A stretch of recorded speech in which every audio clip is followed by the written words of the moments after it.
Bonjour et bienvenue pour ce nouveau tutoriel Microsoft Office Excel 2013. Ce tutoriel est une introduction aux recherches, donc c'est le premier tutoriel sur les recherches.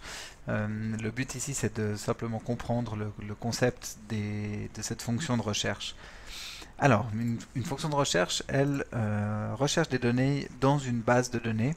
Donc je vais vous montrer ici un petit exemple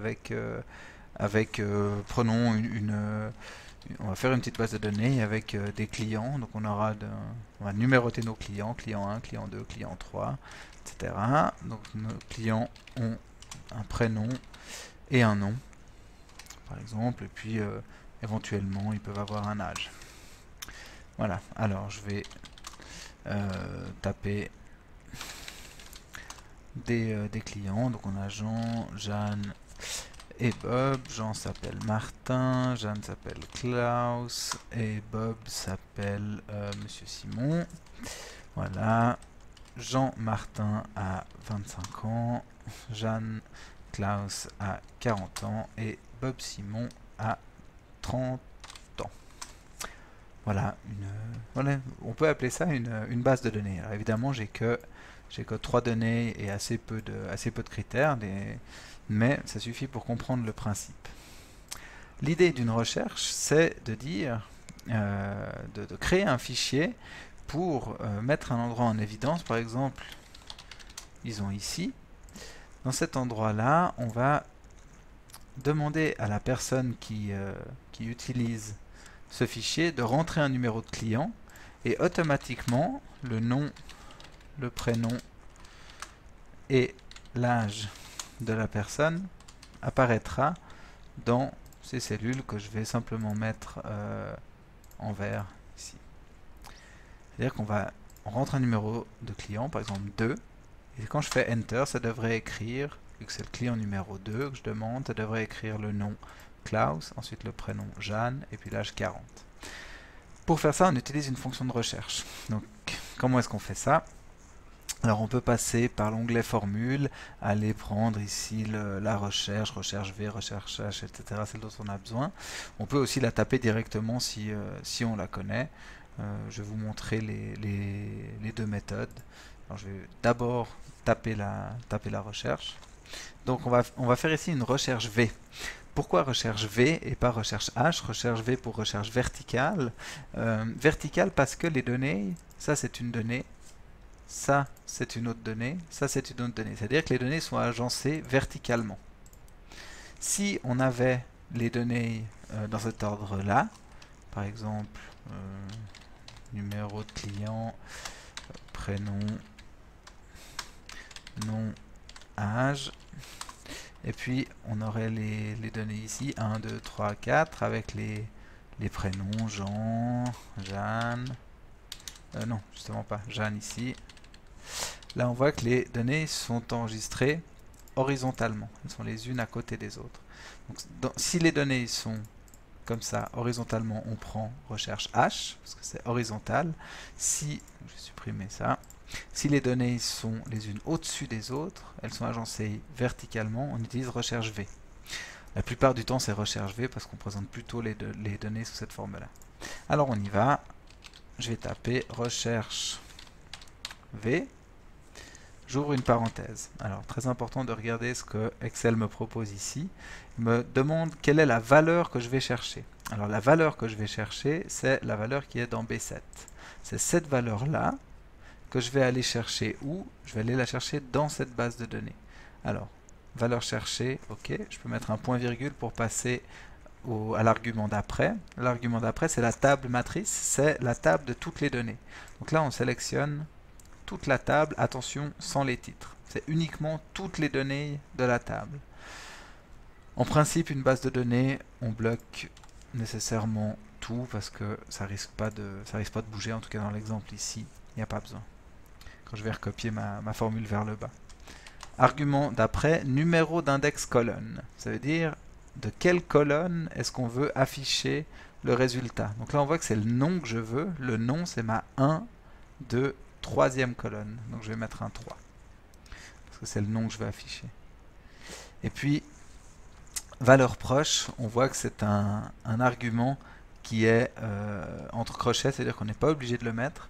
Je vous explique quand même ce que ça veut dire. C'est-à-dire que est-ce qu'on va chercher exactement la valeur qui est tapée là-dedans, ici, ou est-ce qu'on peut se contenter d'une valeur proche? C'est-à-dire que si je mets numéro de client 4, ici par exemple, on voit que le numéro 4 n'existe pas.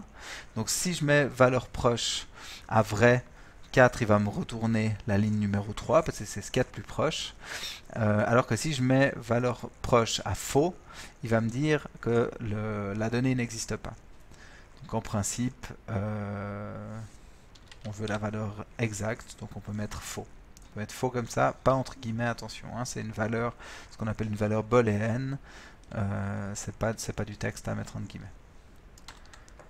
Voilà, j'ai terminé ma recherche, on va voir si ça marche, je vais faire Enter. Alors, si je mets 2, ça me retourne Klaus, c'est bien le nom du client numéro 2. On va tester. Si je mets client numéro 1, ça m'écrit bien Martin. Ça marche. Une fois que j'ai fait ça, je peux recopier cette formule vers le bas. Alors, j'ai juste oublié une petite chose, c'est de bloquer aussi la cellule B7 ici, parce que même pour la formule du prénom, je veux aussi rechercher dans B7. Donc je vais pouvoir recopier ça vers le bas. Et puis, tout ce qu'il me suffit, il me suffit de changer ici, c'est le numéro de colonne. Le prénom, c'est plus la troisième colonne, mais c'est la deuxième colonne. Donc je vais mettre un 2. Et puis l'âge, c'est la 1, 2, 3, quatrième colonne. 25 ans. Voilà, un exemple tout simple de recherche V. La fonction de recherche est similaire. On va utiliser la recherche. Faisons ça à côté. On va voir comment ça marche. Si je mets recherche tout court. En recherche tout court, on s'en fiche de savoir si les données sont ordonnancées verticalement ou horizontalement. Voyons ce qu'on nous demande. Valeur cherchée, c'est toujours le numéro qu'on va taper que la personne va taper dans B7. Je la bloque tout de suite en appuyant sur F4. Je passe à l'argument suivant. Vecteur de recherche. Alors le vecteur de recherche, ici on sélectionne un vecteur, c'est donc une liste de données. Ici donc on va rechercher dans cette liste là, point virgule, et le vecteur de résultat, donc là je veux le nom, ça va être là-dedans. On va voir si ça fonctionne. Je vais fermer ma parenthèse. Ça marche bien. Donc pour le prénom, recherche. La valeur que je recherche, c'est celle-ci. Je recherche toujours cette valeur-là est cherchée là-dedans. Donc la valeur cherchée, elle va chercher dans le vecteur recherche. Et quelle colonne on affiche comme résultat? On affiche la colonne du prénom. Et puis, pareil pour l'âge, je recherche cette valeur dans les numéros de clients et je veux afficher l'âge. Voilà, les résultats sont exactement les mêmes. Si je viens changer mes valeurs ici, on voit que tout change automatiquement. Si vous n'êtes pas à l'aise avec le fait de taper directement les noms de fonctions, je vais vous montrer comment faire. Alors, je vais effacer la recherche V ici. On va insérer ici une recherche V. On va utiliser l'aide d'Excel. Donc je vais aller dans recherche et référence. Je veux dire que je veux faire une recherche V. Recherche V, ici, quelle est ma valeur cherchée? Je vais sélectionner ma valeur cherchée ici. Quelle est la table matrice? La table matrice, c'est tout ça. Quel est le numéro d'index colonne? Alors c'est un nombre, c'est le nom, on avait dit que c'était la 1, 2, 3e colonne, 3. On voit que petit à petit, la fonction est écrite par Excel. Et puis valeur proche, on avait dit faux. On voit qu'il m'a rajouté le faux ici. Ok, ça revient exactement au même. Si vous préférez passer par là, passez par là. Si vous êtes à l'aise, vous pouvez taper directement la formule. Le problème de taper directement la formule, c'est que vous pouvez faire une faute d'orthographe, oublier une lettre ou un point virgule, mettre une virgule à la place d'un point virgule, et puis vous aurez à ce moment-là un message d'erreur. Voilà, c'était tout pour le premier tutoriel sur les recherches. Je vous donne rendez-vous pour les tutoriels suivants pour des fonctionnalités un petit peu plus avancées, puis des exemples d'exploitation de cette formule dans divers documents. Merci de m'avoir écouté et à bientôt.